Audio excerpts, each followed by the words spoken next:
This next story concerns the decision announced by the government, I guess just about a week and a half ago, where for whatever reason, the government here, the Liberal government federally, announced that it was going to be taking action against TikTok, social media site, but by closing its offices where it actually has offices in Canada, right, but doing nothing with respect to making the service available or not to you and I. So you can still get on TikTok, you can still scroll through TikTok.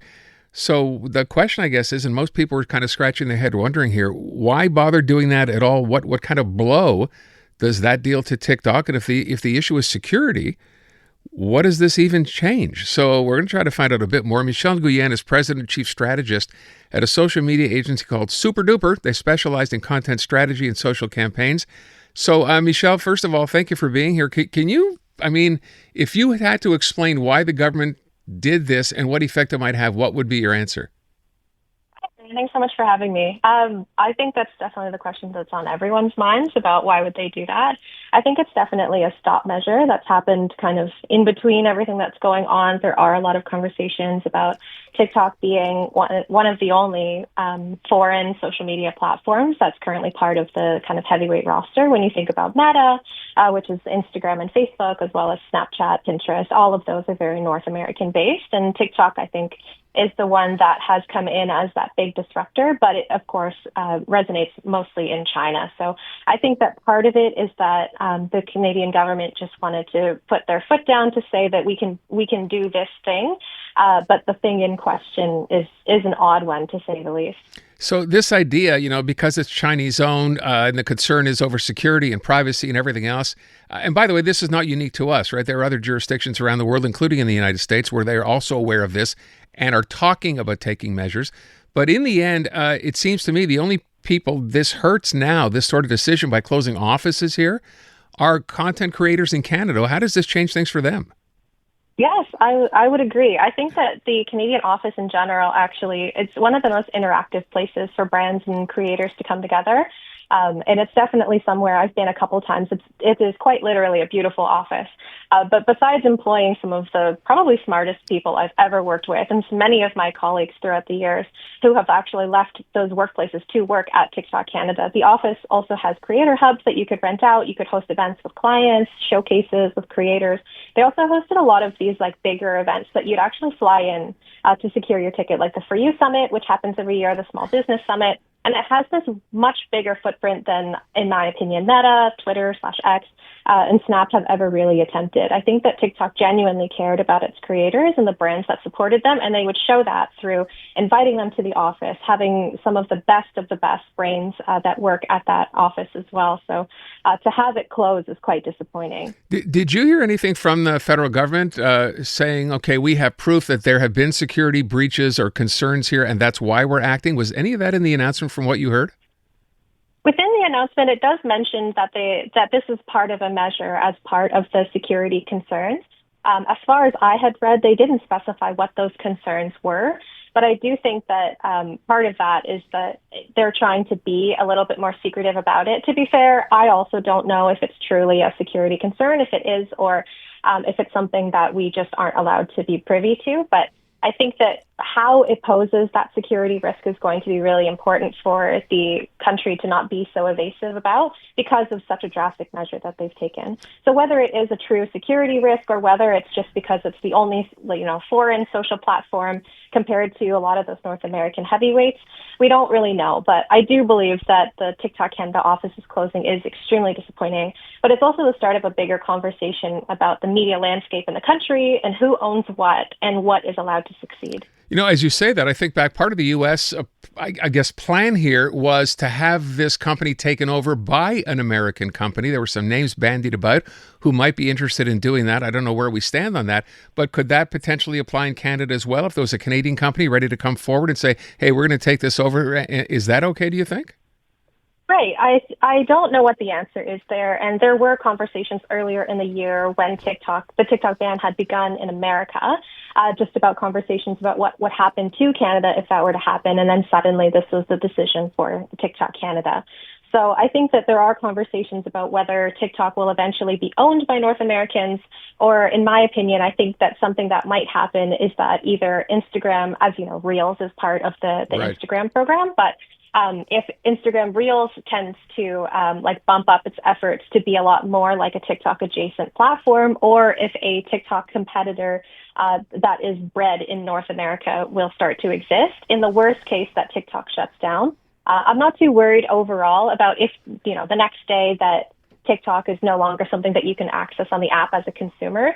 I think that if that were to happen, which is the worst case scenario, either Instagram Reels will step up and increase their algorithm to help sort of like flatline the difference between the two, or it'll be that a new competitor comes in to replace TikTok.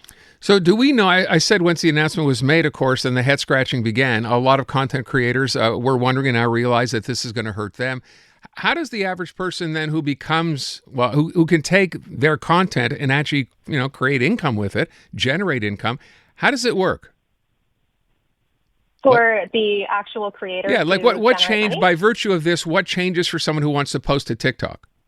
Right. So nothing changes. If you're just like an everyday, regular, schmegular person who's experiencing TikTok, the consumer doesn't change. Nothing has changed since the news. You can still go and create content. You can laugh at content and comment and things like that. Nothing has changed there. The difference is just that the offices have closed.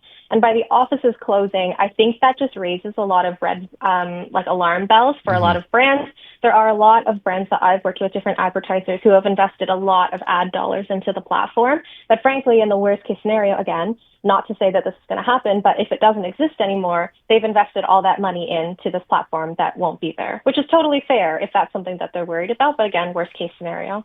I think that TikTok brings a lot of money into the marketing space and does so much for creators because of its unique algorithm to like cater to all your hobbies and interests that's unlike any other platform.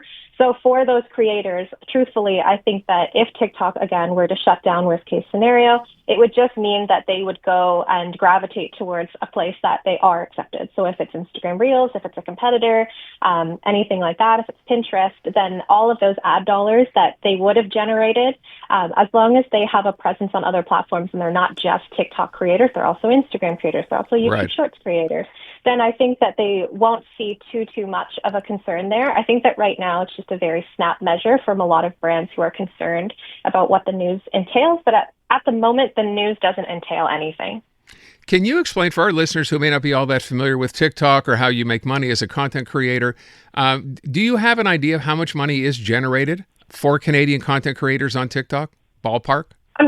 I'm sure there's a research paper out there somewhere with a whole bunch of numbers for something like that. But essentially the way that it works is that when you're creating content that feels quite natural to the type of social media that you experience, when you're scrolling through your phone passively in between breaks at work or whatever, a lot of that content will feel quite natural, right? Like it'll feel like you're just talking to whoever that influencer is who is on your page and you're just watching their content and it's great and all of that. So they get paid money to make content that feels natural to your platform, but also happens to sell something from a brand. So when they create that content, whether they made $200, whether they made $1,000 from that one video, that's kind of how they generate money. So whether is that money coming from TikTok or from a brand that's tied to them? That would be the brand that's tied to them. Okay.